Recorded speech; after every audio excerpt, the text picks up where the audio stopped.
So even though it's first down, here's the field goal unit on now to try to get 3 before halftime.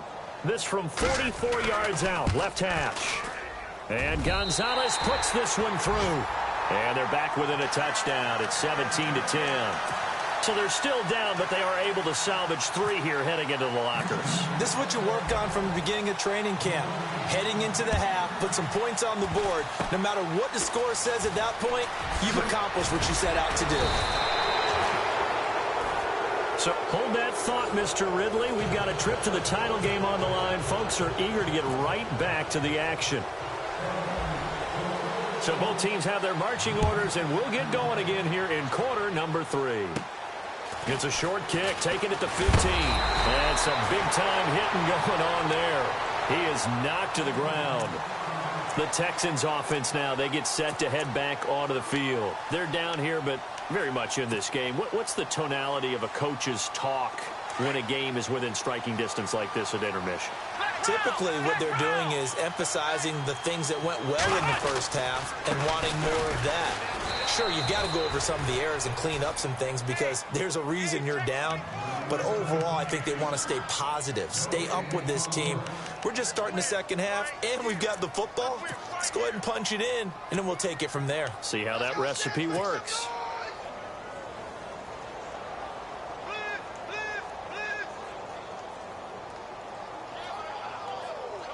Offense still needing 10 yards. Second down.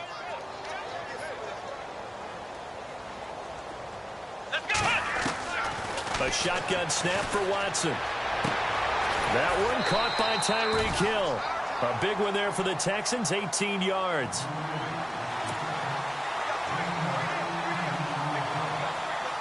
Well, the offense lining up 1st and 10.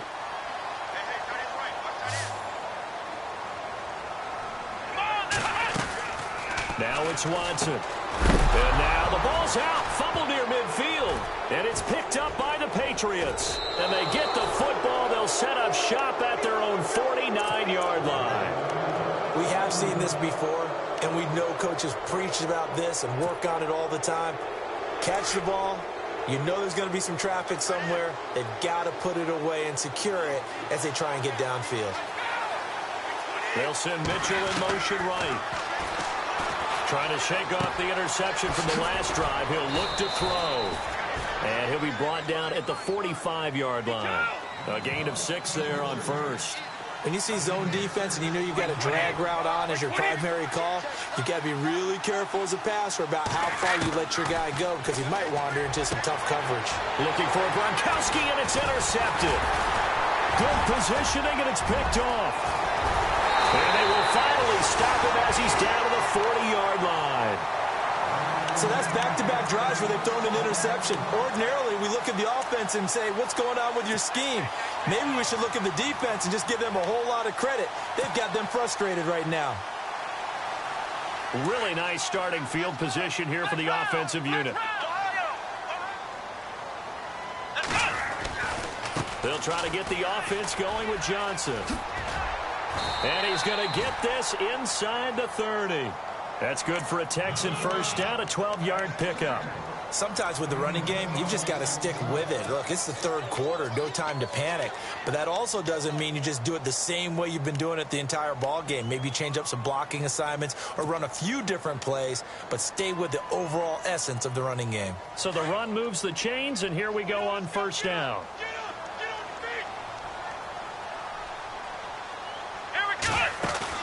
They go play action here on first down. And he gets it all the way down inside the 10 to the 5-yard line.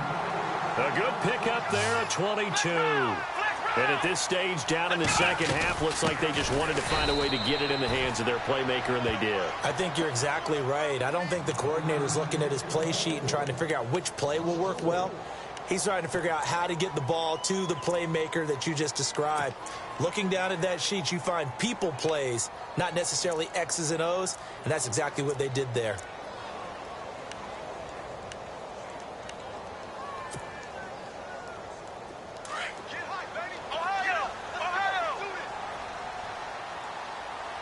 So second and goal here from the 9. To Johnson again.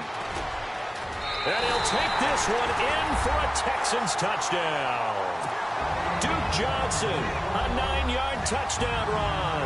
And the Texans are an extra point away from tying this football game. And he gets it to go, and we're all even, 17 apiece. So we're right back where we started, all even as the kick's away. That's fielded in the end zone. And he'll take this up past the 20 and down at the 22-yard line. Out comes the New England offense to see what they can do this time.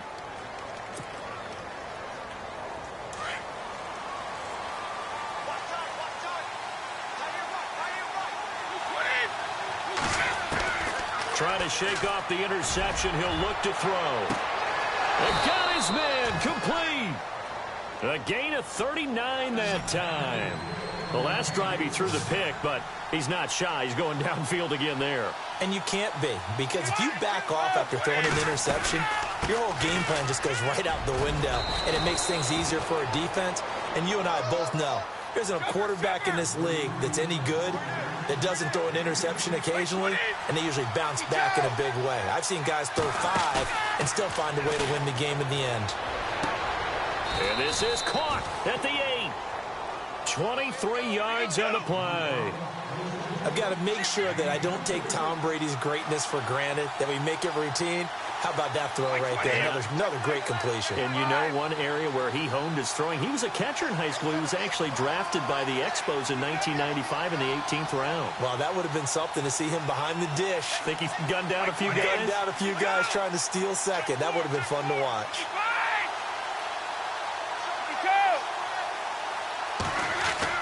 Here's Brady to throw. Looking middle, and it's incomplete. Looking for his all-pro tight end, Rob Gronkowski, and that'll bring up second down. Those throwing windows get a lot tighter near the end zone, don't they? And here's the thing. You already probably have 3 points in your hip pocket. You force a throw here and give up an interception, you come away with nothing. And especially tough in the middle third of the field where he threw that one. On second down, here's Brady. It is taken in by Cooks for a Patriot touchdown.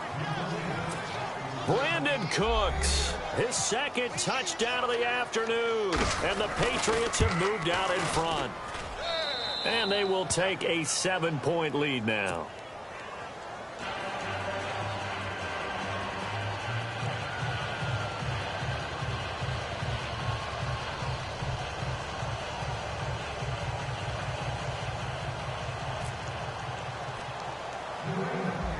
Gronkowski now out to kick it away. It's a short kick, taken at the 15. And a good return. He's across the 35-yard line, right around the 36. The Texans offense now, they get set to head back on the field here. And they're hoping to redo their efforts in the last drive when they got into the end zone. And just think of what it's like now on the sideline, because when you score a touchdown, you have to go over and look at the tablet and see what you did on the last drive.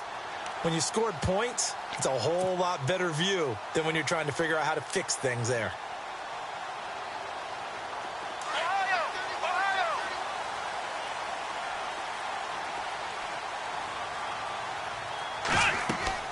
On first down, it's Watson. Screenplay, Johnson. A good first down call as the screenplay gets him 9. I know most of the time when the ball's in the air, you're thinking wide receiver, tight end, but running backs, they can be a big part of any passing offense nowadays.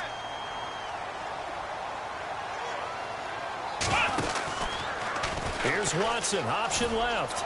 Looking for a cutback lane, but nothing there as he's met at the line of scrimmage. Call it no gain on the keeper, and it's going to bring up a third down.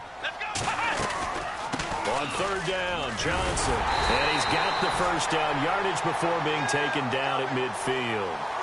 And 5 yards on the play there as the drive will continue. Everyone understood their role on that play. 3rd and 1. You know the defensive guys, they're trying to get down and get low and get leverage on the offensive lineman, but they didn't allow that to happen. They created a crease and allowed him to get through for a first down. Come on, let's go! From the 50, it's Watson. They complete it to Hill. That throw good for 4. It's second down. One of the feature points of the in route is being able to make a nice throw to the middle part of the field. And for a quarterback, that's one of the better throws and better looks that he'll get. But he has to be careful not to wait too long and let his receiver wander into some tough territory. If he's late with the ball, he can get his receiver hit and hit hard. Completed pass play. Now let's see if they go back to the air or to the ground. Here's Watson now on second down. And he is going to be taken down. And that should be the final play of this third quarter. Back now here on EA Sports. It's Texans football, but they trail here as we get started in the fourth quarter.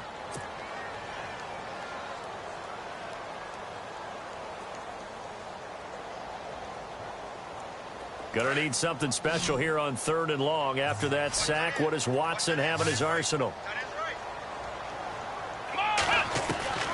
Out of the gun, Watson. And he's gonna go down again. Brandon, what I remember most about playing with guys who knew how to rush the passer, they would just tell you, just cover people for me, just long enough for me to get there. And that's exactly what happened on that play.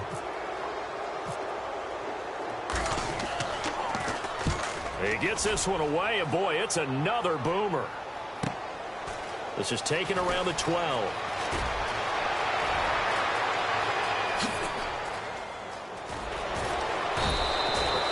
A great return there, bobbing and weaving his way for 31 yards. And the Patriots take over. So the Patriots coming out now. And for them, a touchdown their last go-around. Obviously, they'll be hoping to do that again. And when you start plotting for this drive, when you start thinking to yourself, okay, what are we going to do? You don't go away from what you did before because that worked.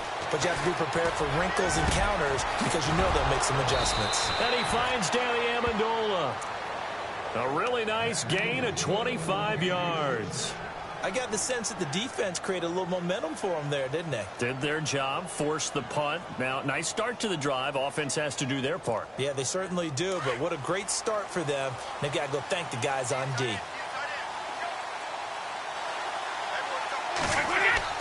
On 1st and 10, here's Brady. Amendola catching it left side. And he's able to get it down to the 25-yard line. 7 yards, the pickup on the pitch and catch. Another nice pickup through the air, and I think a lot of people might expect him to run the ball in this situation, Brandon, but with this lead, they're electing to throw the football. Swings, slants, quick outs, things that they consider safe. Looking for his running back, and he's got him. And he's in. Touchdown, Patriots. Mike Gillislee, 25 yards for the touchdown. And the Patriots add on to their lead. Getting your back involved, what's the importance there in the passing game? Well, oftentimes you can create mismatches because who's going to cover him? And you get him into space, which is where he likes to operate with the ball in his hands. Oftentimes makes people miss, gets that run after the catch, and off he goes. And into the end zone.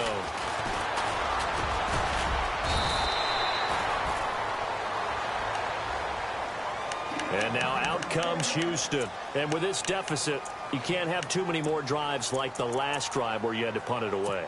You know what I would tell my offense right here? The punter doesn't exist, guys. He doesn't even exist. He's not a team anymore. I just cut him, all right? So you've got to go out and create some offense for us here and give us some points. No way does that guy get on the field on this drive. Poor punter. Yeah, it wasn't his fault. But, hey, listen, there's got to be casualties at times. We're trying to win a game.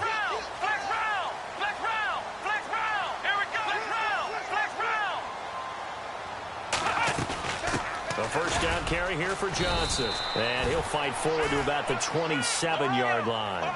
Just a yard on the first down carry, so it's 2nd and 9. And the trend continues here in the fourth like it was in the first, second, and third. He's had nowhere to run. And you're probably thinking to yourself, why do they keep feeding him the football? Well, they trust him first and foremost. They do believe that over time he might actually pop one of these runs. The bottom line is he takes care of the ball well for them, so they'll keep handing it to him. And a minimal gain here as he's up to about the 47-yard line. Give him a couple on the carry there, 2nd and 8. Seems pretty obvious defensively a key was stopping the run game. How have they done it so successfully? To me, it seems that these guys really did a nice job of paying attention during the scouting report meeting. And you know, Brandon, when they do those, they talk about about the top plays that these guys like to run, the best runs for the top running back, those are the ones you focus on and want to take away, and they've done that pretty successfully in this game. Off of play action, it's Watson. Eluded, and he can't find a receiver, and he's brought down. The amount of sacks that they've absorbed in this game is absolutely extraordinary. Let's just face it. This offensive line, flat out, cannot handle this pass rush. It's been demonstrated time and time again. Back to throw, Watson. Oh, the pressure too great, and he goes down once more. Brandon, I think you understand the type of afternoon this offensive line is having. It is a long one for them. Long for you to spend it with me. Long for them trying to block those guys. They've given up a whole lot of sacks, and the speed and quickness of that defensive line is eating them alive. And they're indeed going to go for it here on 4th down. So trailing here in the last quarter. Let's see how this plays out. Here's Watson. Well, this is taken in. It's complete. And he's taken down, but not before getting this across midfield and just shy of the 40. 30 yards on the pickup there. And it's good enough for a Houston 1st down. Let's go. On 1st down, Watson. He's going to let it fly. And he knocks the ball away, and it falls incomplete. Jalen Strong, the intended receiver. That'll bring up 2nd down. This defense is continuing to contest every deep ball that is thrown downfield. And, look, it doesn't matter whether you're playing man or zone. Eventually, that becomes man on man. And you've got to trust yourself and go up at that moment of truth and make a play on the football. Being chased out left. All in all, no gain on the play, and it'll bring up 3rd. They'll get to the line here, but remember, it's also 3rd down. But there was pressure all around him, so the only play was to try and get out of there. I think it was an excellent effort by him just to get back to the line of scrimmage. Throwing on 3rd down, Watson. And incomplete. The contact made the ball roam free and brings up 4th down. That would have been a great catch, but it's real difficult to hold on to it because it was contested all the way. Would have been a great play if he'd been able to haul that one in.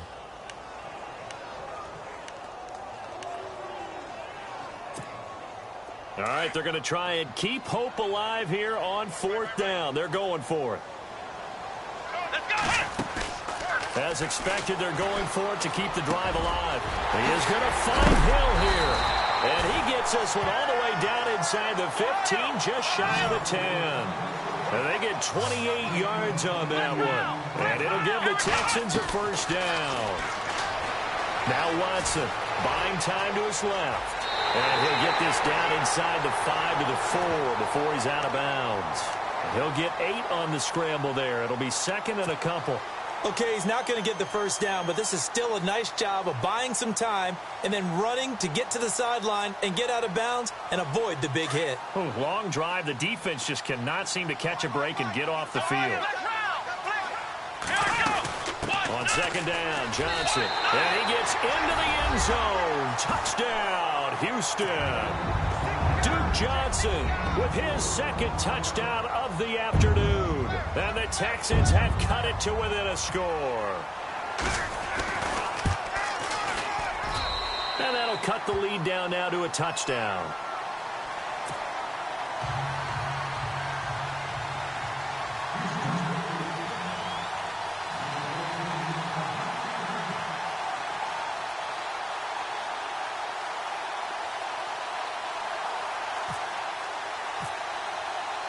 Gonzalez now to kick this one away.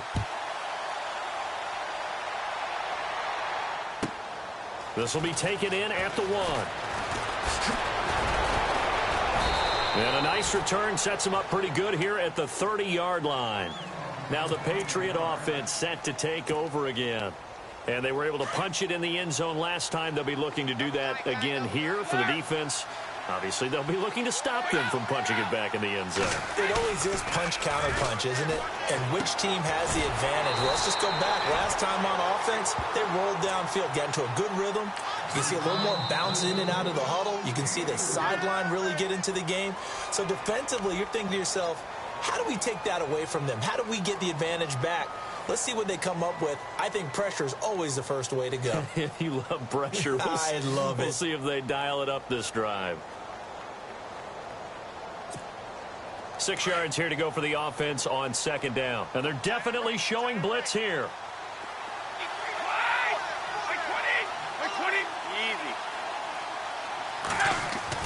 Brady going to look to throw. He's going to air one out. He's got a man complete. And he's going to get this down to the 35-yard line. A big gain there, and that should certainly be enough to put this one in the win column.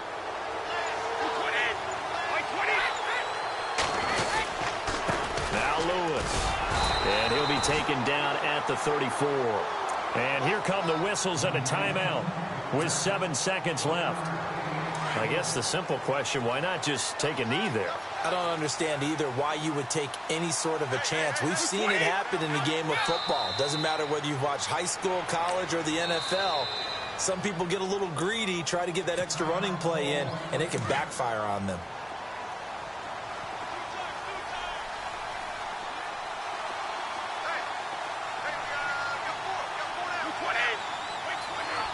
They go to a knee here, and with that, it's on to the AFC title game. Charles, you think back to some of the great OT games in postseason history. There have been a lot of them. I think of January 2016, Hail Mary from Aaron Rodgers, but the Cardinals were able to survive that game. Yeah, you need a Larry Fitzgerald, which the Cardinals had, to trump an Aaron Rodgers Hail Mary, and they did so. But let's go back. 1982. Okay, don't say it. I know I'm the old guy here. But San Diego...